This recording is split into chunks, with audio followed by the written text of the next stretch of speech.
Every eclipse season brings with it an important choice to be made, and you can get my free guide to guide you through the choice to be made for your rising and moon sign of this eclipse season in September 2025 at quietmindastrology.com, and the link is in the show notes as well to get the free guide.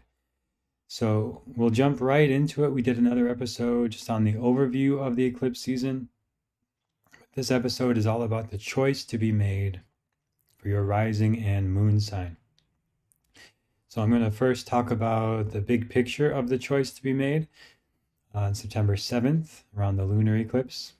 So for everyone, this brings you to a crossroads, the choice between staying attached to old social roles and group expectations or stepping into a vision that feels more authentic to you. Purva Bhadrapada is an intense and visionary nakshatra tied to extremes, discipline, and capacity for deep transformation. With the moon eclipsed here, emotions can swing between feeling overly attached and overly detached.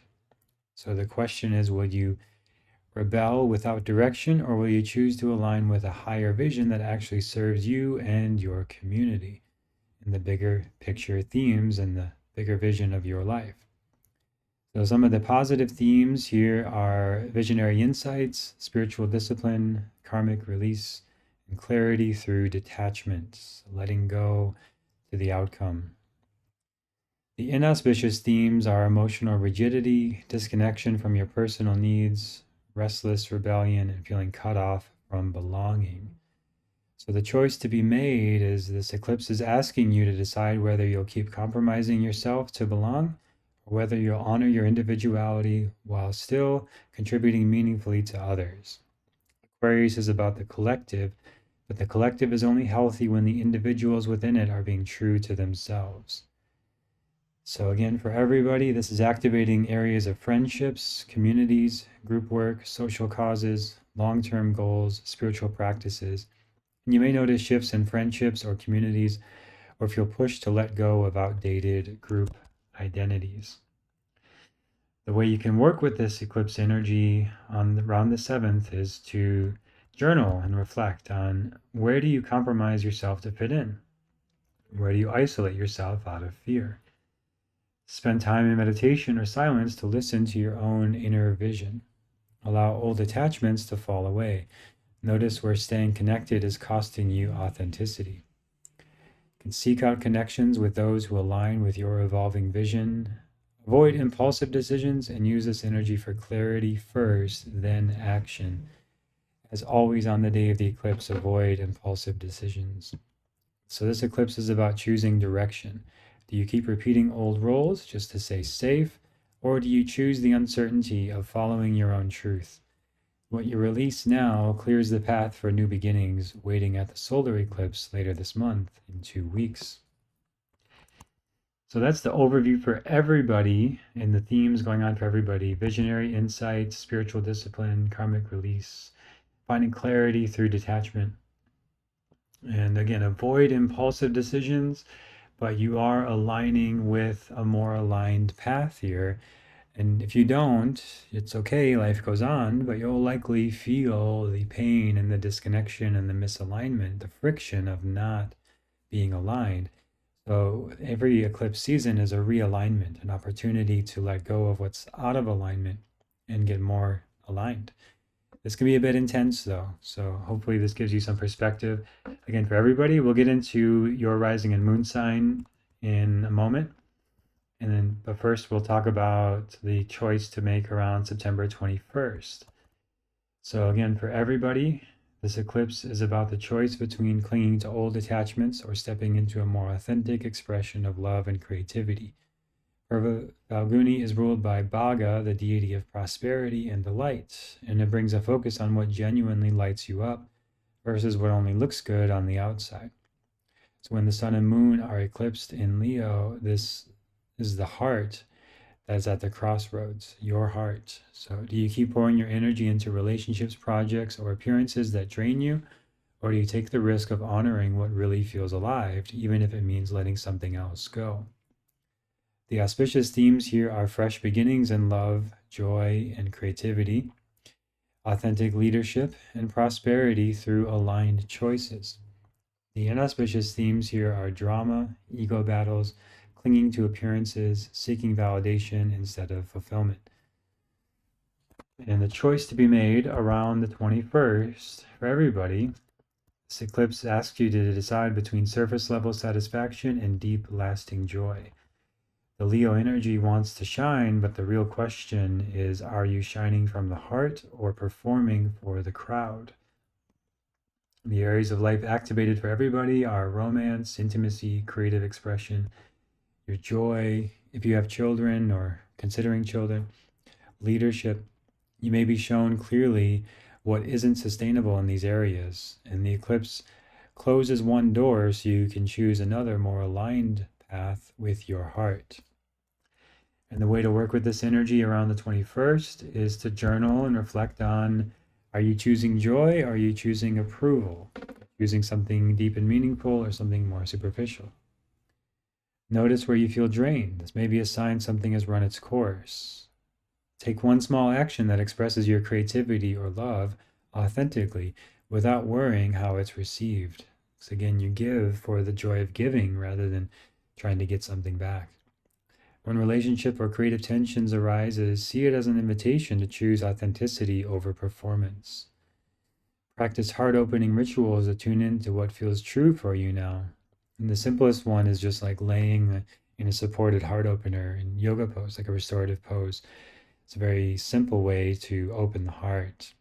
Physically, that can help as well emotionally and energetically. So this eclipse is not just an ending, it's a pivotal point. It gives you the chance to consciously choose what you're creating and who you're becoming.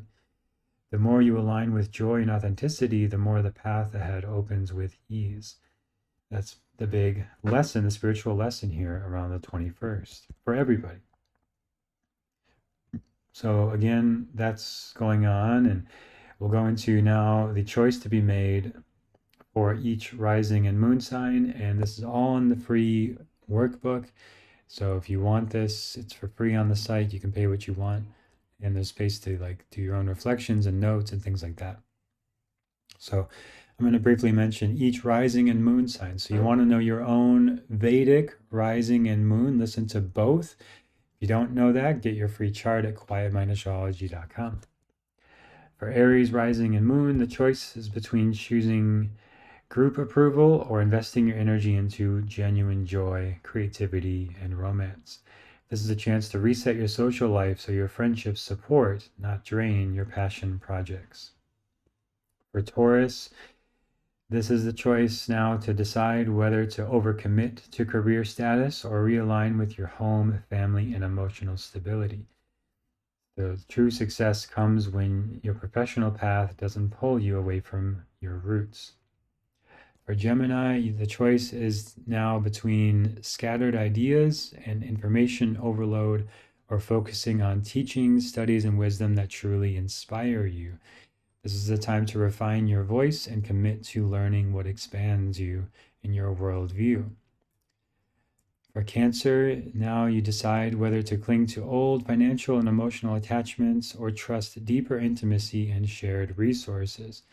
This eclipse can help you clear lingering fears around vulnerability and open to real support. For Leo, choose now between performing for others' approval or showing up authentically in your relationships and partnerships. The more you drop the mask, the more fulfilling and stable your connections become. For Virgo rising and moon, now is the time to decide whether to overwork and scatter your energy in routines or to refine habits that actually serve your health and your purpose. Simplifying your daily life now creates space for sustainable growth. For Libra rising and moon, now is the choice between chasing fleeting pleasures or cultivating joy, creativity, and romance that feel authentic and sustainable. When you align with joy for its own sake, you unlock fresh inspiration. For Scorpio, now you decide whether to stay stuck in family drama or root yourself in home life that feels healing and supportive.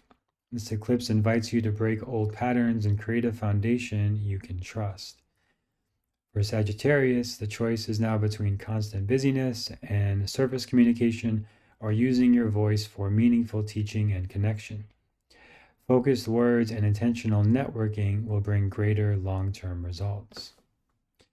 For Capricorn, rising and moon, now is the time to decide whether to define yourself by material insecurity or trust in building lasting value and self-worth. Your true gains come from grounding in confidence rather than chasing validation.